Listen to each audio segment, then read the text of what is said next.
सत्य है कि आप सत्य विदित हो जाओगे। आपको संसार का मिथ्या, संसार की जो झूठी बातें हैं वो कहीं ना कहीं पता लगने लग जाएंगी।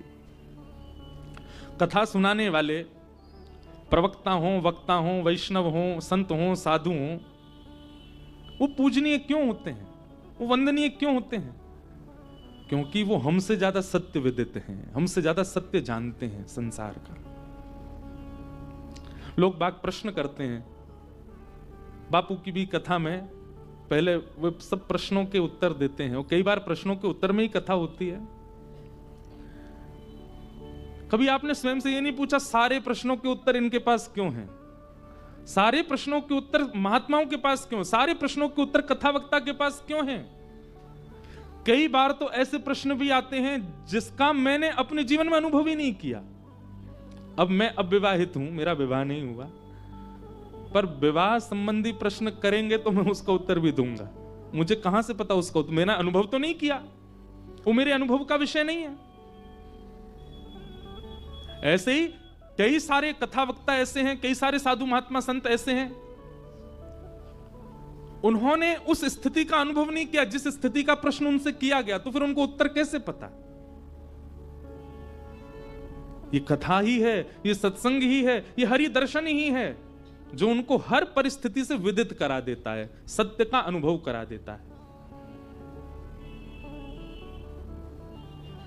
मीराबाई ने गोस्वामी तुलसीदास जी से एक पत्र में वार्ता की। जब मीराबाई के जीवन में बहुत संकट आ गया, संकट तो था ही, हमेशा से ही था, परंतु एक और बात है कि जब व्यक्ति सत्य विदित हो जाता है उसको संकट अनुभव तो होते हैं पर पीड़ा नहीं होती। बहुत ध्यानपूर्वक सुनिएगा। छोटे बच्चे को अगर आप डॉक्टर के पास लेके जाओ और उसको अगर वो कोई वैक्सीन लगनी हो, बच्चों को लगती है ना, कई बच्चे होते हैं वो उस सुई को देख करके घबराते हैं और अगली बार डॉक्टर के पास जाना हो तो वो डर के मारे जाते ही नहीं, रोते चीखते चिल्लाते हैं। पर एक आयु आने पर, सबके साथ तो नहीं होता पर अधिकतर एक आयु हो जाने पर फिर उसके बाद ब्लड सैंपल भी अगर वो सिरिंज से लेते हैं तो उसको उसकी आंख भी नहीं मिचती, बड़े सहजता से दे देता है। क्यों?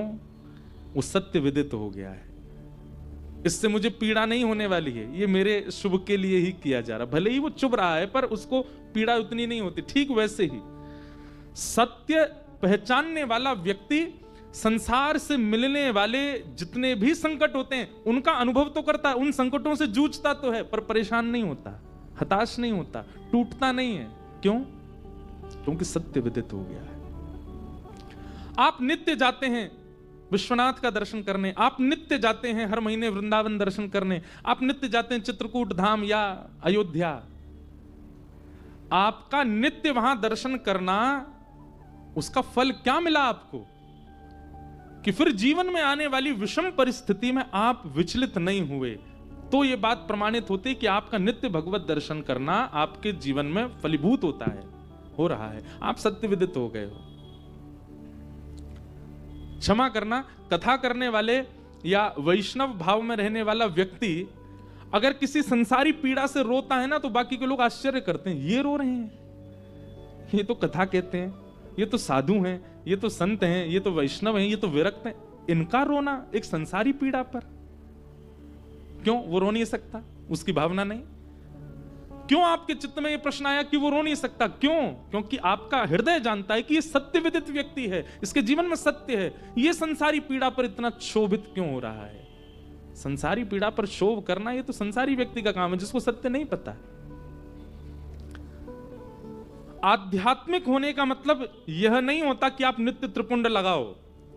आध्यात्मिक होने का मतलब यह नहीं होता कि समस्त वेद वेदांत उपनिषदों का ज्ञान आपको हो। अगर ये आध्यात्मिक कहलाने के लक्षण हैं तो ये सारे लक्षण रावण में भी हैं। त्रिपुंड लगाता है नित्य। आप तो विश्वनाथ जी का दर्शन करने स्वयं जाते हो, विश्वनाथ जी उसको दर्शन देने जाते थे लंका में। अगर आध्यात्मिक व्यक्ति के लक्षण देखे जाएं तो वो सारे लक्षण कहीं ना कहीं रावण में आपको दिख जाएंगे। केवल एक कारण ऐसा है जिसके कारण आज भी दशहरा पर रावण दहन होता है। क्या? वो सत्य विदित नहीं था, वो सत्संगी नहीं था। भीष्म पितामह बहुत बलवान हैं, भीष्म पितामह विरक्त हैं, भीष्म पितामह ब्रह्मचारी हैं। भीष्म पितामह के प्रसंग में महाभारत में कितने गुण आते हैं, परंतु वे भीष्म पितामह सत्य विदित होते हुए भी सत्य का आचरण नहीं था, इसलिए बाणों की सैया पर लेटे। तो सत्य का मतलब ये आपके जीवन को आध्यात्मिक आप हैं, यह पता चलता है कि आप सत्यवान हो कि नहीं। सत्यवान मतलब संसार की समस्त स्थितियों से आप विदित होकर के भी टूटे ना, विचलित हो ना, आप जैसे खड़े पहले थे वैसे ही खड़े हैं अभी भी, तो यह पता चलता है कि आप आध्यात्मिक हो, आप सत्य विदित हो। हम नित्य कथा सुनते हैं,